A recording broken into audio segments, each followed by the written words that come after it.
Il lockdown dei motori. Dopo la pandemia c'è ancora aria di limitazioni, di restrizioni. Dal 1° ottobre in clausura a Vicenza ci vanno 23.500 automobili dagli Euro 0 agli Euro 4 diesel, che in centro storico e nei quartieri della prima cintura urbana resteranno spente anche quando le condizioni delle polveri sottili sono da bollino verde. Basteranno invece 4 giorni consecutivi di sforamento del PM10 per bloccare anche i diesel Euro 5, veicoli immatricolati fino al 2014, soltanto 8 anni fa. Per carità,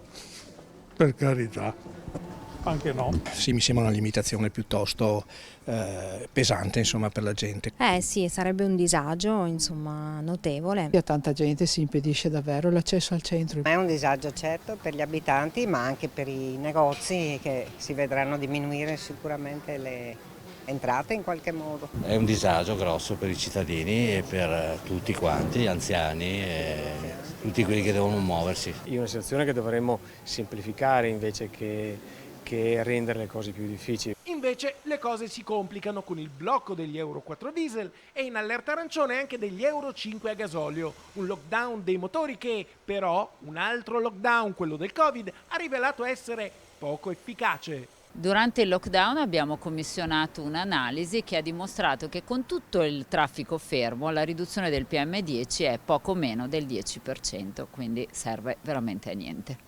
A quanto pare le ordinanze antismog non sono la soluzione del problema e per di più a pagarne il prezzo sono quei cittadini che non possono permettersi di comprare una macchina nuova. Purtroppo però i comuni sono costretti ad adeguarsi. A dettare le linee guida dei provvedimenti antismog è l'accordo di programma firmato dalle regioni del bacino padano, quindi anche dalla regione Veneto. A Vicenza l'amministrazione ha voluto però introdurre delle deroghe orarie a beneficio di quei cittadini che devono andare e tornare dal lavoro, ma per superare il lockdown dei motori e applicare politiche più efficaci a favore dell'ambiente serve qualcosa di più. Chiederò a breve un appuntamento a Mario Conte per parlare con ANCI, con tutti i comuni, di misure alternative per la limitazione delle altre fonti di inquinamento. Lo faremo naturalmente come comuni e come province, perché abbiamo come province una delega specifica che è quella tutela dell'ambiente. Bisogna sicuramente investire di più sulle energie rinnovabili, soprattutto su quelle che sono le emissioni che derivano dai riscaldamenti e dall'agricoltura.